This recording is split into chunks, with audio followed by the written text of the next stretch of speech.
What if I told you that getting an MNC job after engineering can sometimes be the biggest mistake of your career? Sounds strange, right?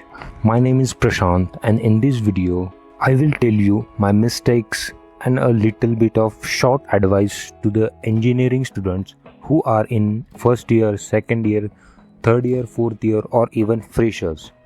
हम सभी college में ये सोचते हैं कि बस एक MNC मिल जाए लाइफ सेट है. I thought the same. I got an opportunity in a well-known company.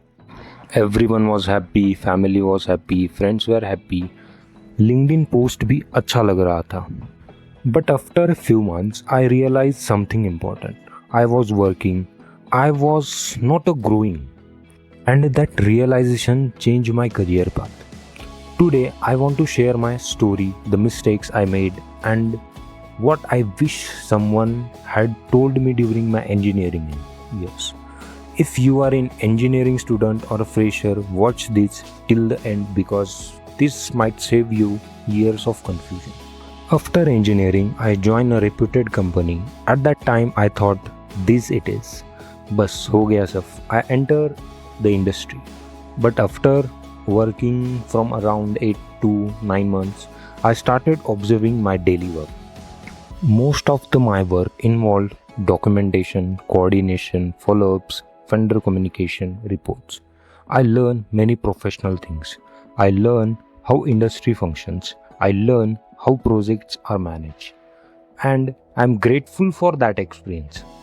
But there was one problem, like the work was not aligned with engineer I wanted to become. I was interested in automation, PLC programming, control system, electrical maintenance, industrial troubleshooting, hands-on engineering. इसमें मैं interested था. But my daily work was taking me a different direction. And every month I kept asking myself, am I becoming better at the skills I want? The answer was becoming no. And then I was thinking, left the company. After 8 and 9 months, I left my company and started applying for jobs. I thought I already have experience, so getting another job should be easy. But reality hit me hard. Company asked which PLC have you programmed, which device have you commissioned, which field instrument have you handled, which troubleshooting experience do you have, what maintenance activity have you performed. Then I realized something कि I had an experience, but I do not the experience they were looking for. मतलब there is a huge difference between the experience on paper and practical industry skill. Then when I started receiving lower salary offers than expected, not because I was incapable, not because I was bad, but because my practical skill were still at a fresher level.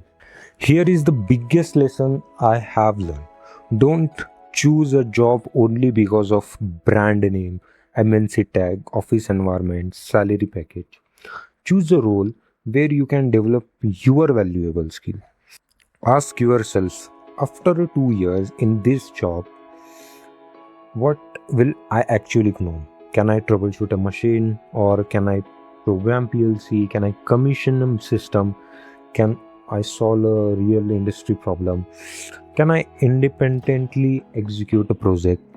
If the answer is no, then think carefully, because skills create opportunity, company names doesn't. ये बात बहुत ध्यान में. अगर मैं अभी फिर से कॉलेज में जाऊँ तो मैं क्या करूँगा वो मैं आपको बताऊँगा. Focus on fundamentals. I would master electrical basics, control systems, sensors, motor, relays, contactor, PLC basics. बहुत सारे लोग ये मिस्टेक्स करते हैं कि बेसिक्स को इतना नहीं ध्यान में देते, बट कंपनी कभी इग्नोर नहीं करती. कंपनी आपको बेसिक्स ही पूछेगी. आपका बेसिक जितना स्ट्रॉन्ग होगा उतना स्ट्रॉन्ग करो, उससे ज़्यादा कंपनी नहीं पूछती. अगर आप एक्सपीरियंस भी होगे तो भी आपको यही पूछेगी. बहुत डीप में जाओ. And second thing is do real internships. जो भी आई थिंक 4th ईयर में सर्टिफिकेट इंटर्नशिप्स को लगता है, इंटर्नशिप सर्टिफिकेट लगता है।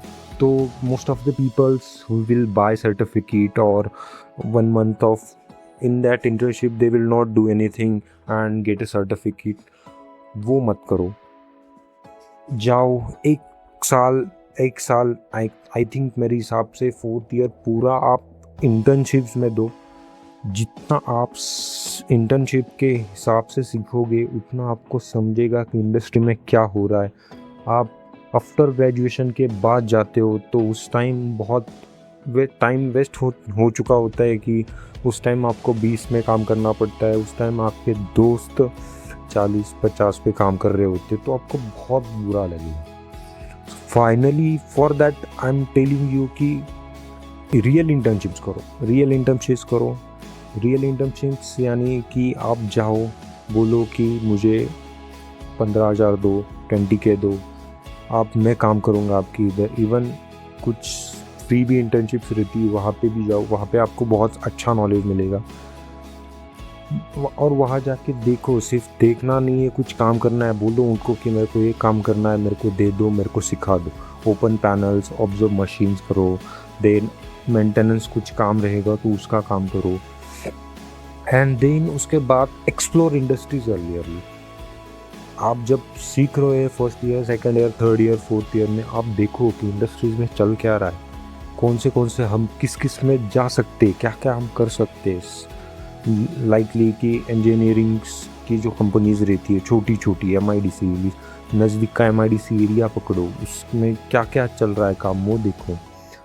मेंटेनेंस में क्या होता है, डिज़ाइनिंग में क्या होता है, ऑटोमेशन में क्या होता है, इंस्ट्रूमेंटेशन, प्रोजेक्ट, प्रोडक्शन कैसे चलता है, ये देखो। टॉप द स्टूडेंट कि ये करते भी नहीं है, एंड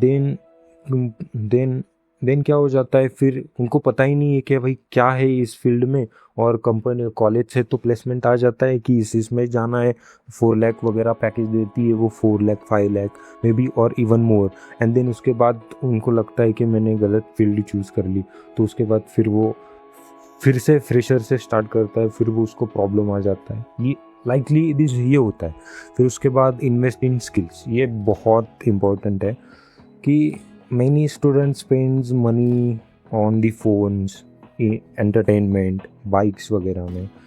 मैं ऐसा नहीं बोलता कि आप मत करो, बट मैं ये बोलता हूँ कि उस टाइम आप कोर्सेस लगाओ और ऐसे कोर्सेस लगाओ कि जिसमें आपको रियल नॉलेज दे रहे हैं। सिर्फ ऑनलाइन कोर्सेस लगाओ, ये नहीं बोल रहा अगर बहुत अच्छा कोर्स है ऑनलाइन तो लगाओ, बट मैं ये बोल रहा हूँ कि जितना होके आप ऑफलाइन कोर्सेज पे फोकस करोगे उतना मेरे को अच्छा है कि आप ऑफलाइन फोकस करो। और कोई अच्छा एक ऑनलाइन कोर्स रहेगा तो भी आप कर सकते हो। मेरे हिसाब से एक प्रैक्टिकल वर्कशॉप करो, ये आपका करियर चेंज कर देगा। बिकॉज और ये एक्सपेंस नहीं है, ये हमारे लिए इन्वेस्टमेंट्स है। उसके बाद बिल्ड 5 हैंड्स ऑन एक्सपीरियंस करो। सिर्फ वॉच मत करो, प्रोजेक्ट्स करो, कुछ पैनल्स छोटे छोटे बना के देखो, कुछ प्रोग्राम्स करो, FER इन इंस्ट्रूमेंटेशन, PLC में लॉजिक बिल्ड्स करो, उस पर कोई प्रोजेक्ट्स करो कि ये हो जाएगा।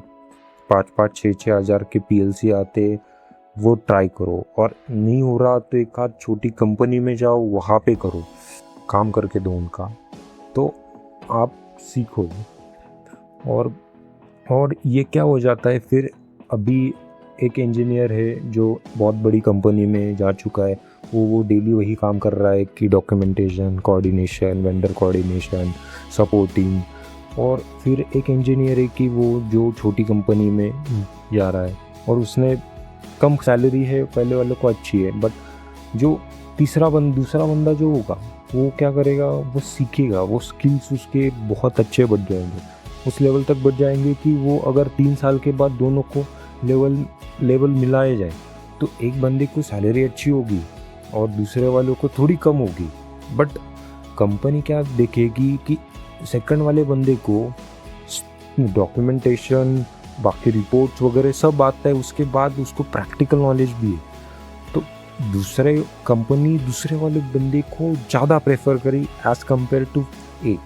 तो ये प्रॉब्लम बहुत आता है। तो इसके लिए मेरा एक सजेशन है कि आप, मैं ये बोल नहीं रहा कि कम छोटी कंपनी सेलेक्ट करो, बट रोल आप अच्छा चूज़ करो।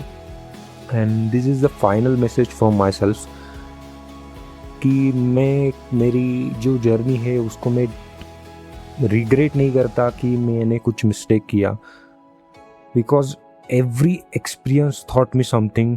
But if I sharing my mistakes help even one student avoid year of confusion, then this video is worth making. So if you are in engineering right now, don't blindly follow the crowd. Explore, experiment, learn, build skills, get practical exposure, and choose growth over comfort, because your first job doesn't define your career, your skills do. Thanks for watching, and if this video help you, share it with an engineering student who need to hear this.